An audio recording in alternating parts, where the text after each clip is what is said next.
देवकी नंदन खत्री के उपन्यास चंद्रकांता के 20वें अंक के साथ हम उपस्थित हैं। अब तक आपने सुना कि कुमार उस तिलिस्म को तोड़ने में लगभग कामयाब हो गए हैं और तिलिस्म की उस जगह पर वो पहुंच चुके हैं जहां बहुत सा खजाना छुपा हुआ है। खजाने को नौगढ़ जाने में तकरीबन 10 दिन लगेंगे और उस किताब के अनुसार जब तक खजाना वहाँ से हट न जाए आगे के तिलिस्म को तोड़ने का काम नहीं करना है। इसलिए सभी चारों लोग लौटकर अपने खीमे में आ जाते हैं। उसी रात उन्हें क्रूर सिंह की लाश नज़दीक ही मिलती है, जिसे तेज सिंह उठाकर खेमे तक ले आते हैं। कुमार सोने जाते हैं और जब उनकी आंख खुलती है तो वो अपने खेमे में नहीं बल्कि पास के जंगल में ही होते हैं, जिसमें एक बड़े से महल में वो कैद हैं, जिसके दीवान खाने में चंद्रकांता की तस्वीर लगी है। अब आगे की कहानी। कुमार उस तस्वीर के पास जाकर खड़े हो गए और फिर उसी तरह बोलने लगे जैसे किसी दूसरे को जो नज़दीक ही खड़ा है अपनी बात सुना रहे हों। क्या साफ तस्वीर है, ठीक उतना ही बड़ा कद, वैसी ही बड़ी बड़ी आँखें, काजल की लकीरें कितनी साफ हैं, चंद्रकांता के पहने हुए गहने कितनी बारीकी से बनाए गए हैं और एक बगल चपला और दूसरी बगल चंपा भी खड़ी है। चंद्रकांता कहाँ होगी?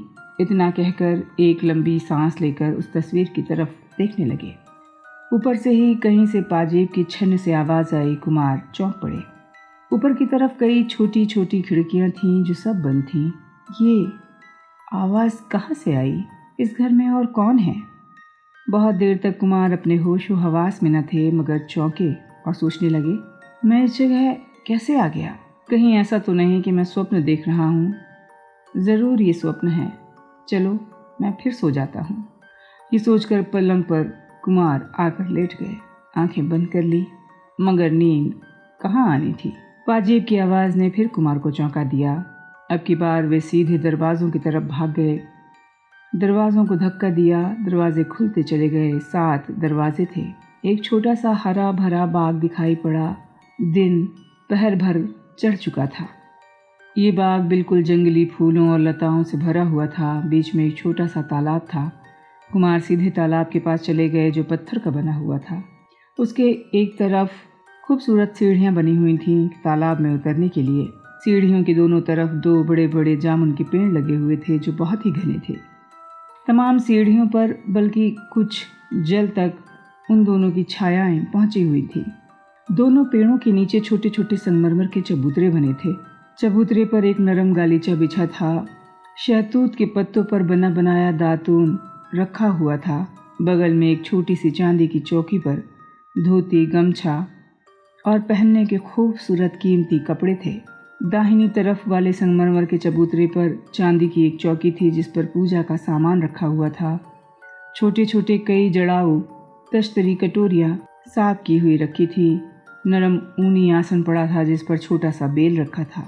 पूजा का सारा सामान सजा सजाया हुआ रखा था और वहीं पास में एक कागज़ था। उसके पास गए।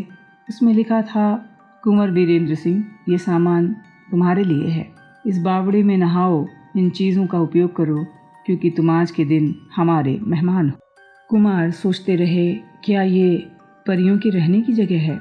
कौन है इस बाग का मालिक? यही सोचते विचारते हुए वो बाग में घूमने लगे। जिस कमरे में उनकी आंख खुली थी, उस कमरे से ये बाग पश्चिम की तरफ था। पूरब की तरफ कोई इमारत न थी। कुमार ने चाहा कि उत्तर की तरफ जो कमरा है उसकी सैर कर लें, मगर उसके सब दरवाजे बंद थे। दिन 1.5 पहर से ज़्यादा चढ़ चुका था। कुमार की तबीयत घबराई हुई थी। आखिर उन्होंने स्नान किया और संध्या पूजा करने बैठ गए। इन कामों से छुट्टी मिली तो उसी कमरे की तरफ आए जिसमें सोते हुए आंख खुली थी और कुमारी चंद्रकांता की तस्वीर देखी थी, मगर उस कमरे के सब किवाड़े बंद थे।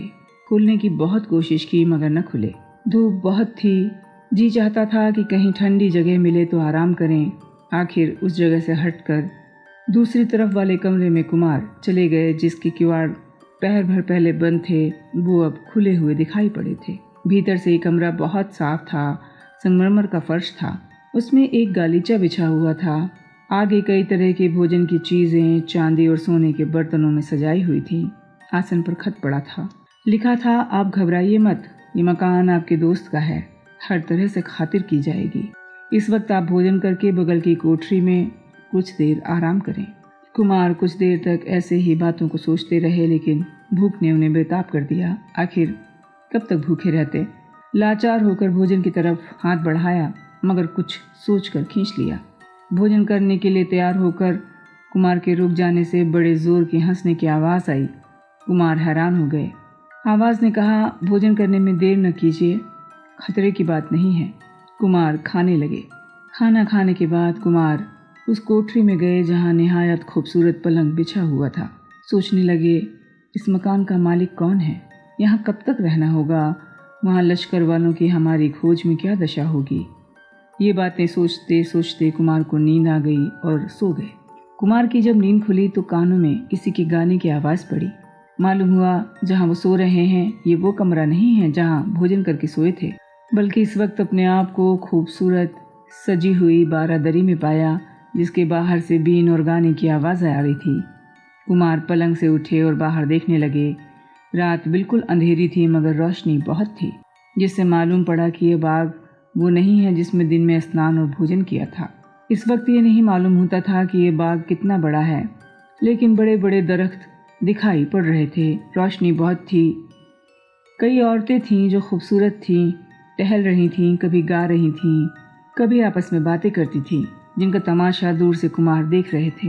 कुमार का दिल न माना, ये धीरे से उनके पास जाकर खड़े हो गए। वे सब कुमार को देखकर रुक गईं, आपस में बातें करने लगीं, जिसको कुमार समझ नहीं सके, मगर उनके हाथ पैर हिलाने के भाव से मालूम होता था कि कुमार को देखकर ताजुब कर रही हैं। एक औरत आगे बढ़कर कुमार के पास आई और बोली, आप कौन हैं और बिना हुक्म इस बाग में क्यों आए हैं? कुमार ने कहा, मैं नहीं जानता ये किसका बाग है, अगर हो सके तो बताओ मुझे, कौन है मालिक? औरत ने कहा, जो पहले हमने पूछा है उसका जवाब दो। कुमार ने कहा, मुझे नहीं मालूम मैं यहाँ क्यों आया हूँ।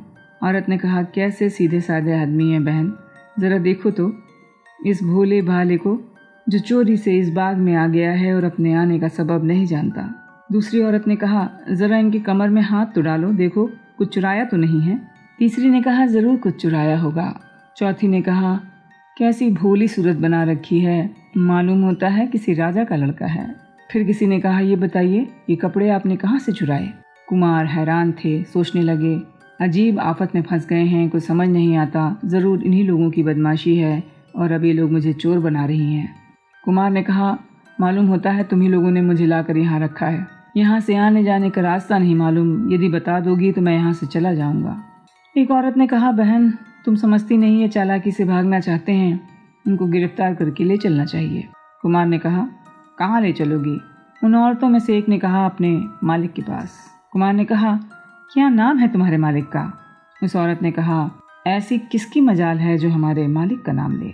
क्या अपने मालिक का नाम बताने में हर्ज है? हर्ज? नाम लेते ही ज़बान कट कर गिर जाएगी। तो तुम लोग अपने मालिक से बातचीत कैसे करती हो? तस्वीर से बातचीत होती है, सामना नहीं होता। अगर तुमसे पूछे कि तुम किसकी नौकर हो तो क्या बताओगी? हम लोग अपने मालिक राजकुमारी की तस्वीर अपने गले में लटकाए रहते हैं, जिससे मालूम हो कि हम किसके नौकर हैं। क्या यहाँ कई राजकुमारी हैं? उन औरतों में एक ने जवाब दिया, नहीं, यहाँ सिर्फ 2 राजकुमारी हैं और दोनों के यहाँ का यही रिवाज है कि अपने मालिक का नाम नहीं ले सकते। जब पहचान की ज़रूरत होती है तो तस्वीर दिखा दी जाती है। कुमार ने कहा, भला मुझे भी वो तस्वीर दिखाओगी? हाँ हाँ देख लो। ये कहकर उसने अपने गले की छोटी सी तस्वीर निकाल कर कुमार को दिखाई। कुमार के होश उड़ गए। हैं, ये तस्वीर तो कुमारी चंद्रकांता की है। कुमारी चंद्रकांता यहाँ कैसे आएंगी? उनका राज्य तो विजयगढ़ है। अच्छा बताओ तो इस शहर का नाम क्या है जहाँ इस वक्त हम हैं?